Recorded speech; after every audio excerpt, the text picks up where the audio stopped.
Hi, I'm Barry Jenkins, and I am the director of Mufasa, the Lion King.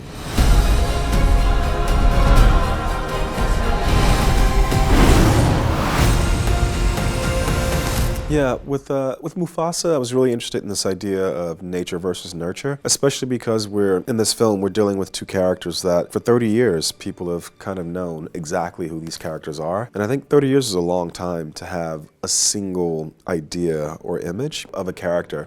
It's almost like the character, this word, calcifies, like they harden, they get fixed in stone. It's like you go from being a real person to being a statue. And I love that in this film, telling this story, we get to take these statues, that have come to symbolize the greatest good, and the most evil, and sort of break them down, almost thaw them, and really get to show in a dynamic between nature versus nurture, the environment, the scenario, the family, the teaching, the good teaching and the bad teaching, really adds up to people evolving into these versions of themselves. Lin-Manuel Miranda did the songs for the film, and he is a Lion King diehard. He had a lot of respect for the work that Elton John, Hans Zimmer had done on the original films, both the 1994 film and the stage musical.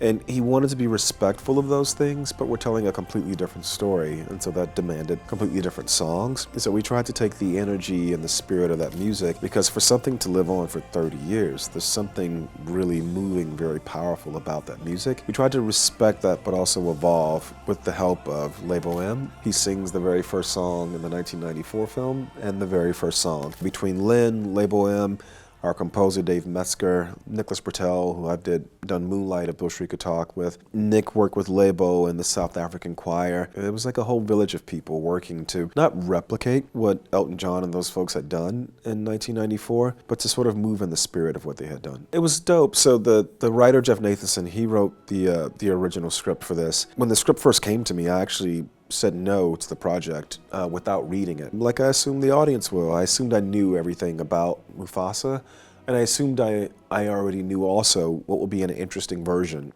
of his life story. And yet, as I began to read the script, I realized there were so many things, not that I had gotten wrong, but that I hadn't really considered. And that was down to my own assumptions about, okay, well, this guy is a great king. Clearly he was born, into this royal line and blah, blah. He grew up with a silver spoon, as we say. And it was really dope learning all these other interesting things about his life story. And I love this script deconstructed, my expectations of how Mufasa had gotten to that point. And by the same token, deconstructed how Scar got to the point in his life that he is in 1994 as well. I don't know why Disney chose me to do this project. I gotta be honest, I didn't choose myself, and so it's not something that I can know. Maybe I haven't bothered to ask them because I don't want to know. This is not the first big film that I've been offered, but it was the first one where I could see a direct relationship between my work and the themes of this film, and then I could also see some similarities between my life story and the life story of the main character in this film. Did Disney do that work as well, and they saw that there was something in this I would relate to? I don't know. I do know when the script first came to me, I was so skeptical that I wouldn't even read it. I wouldn't allow myself to actively engage with it, and I'm so glad that I did, because I did start to see all these really wonderful similarities.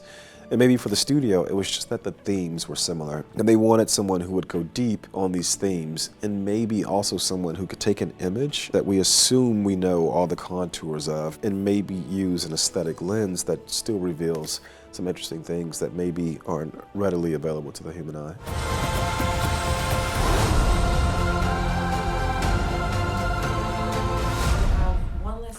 Yes.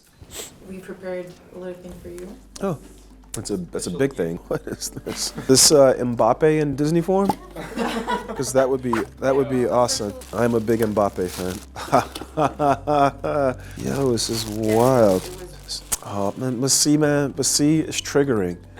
It's triggering because my man, he's got a high back here. It's very triggering.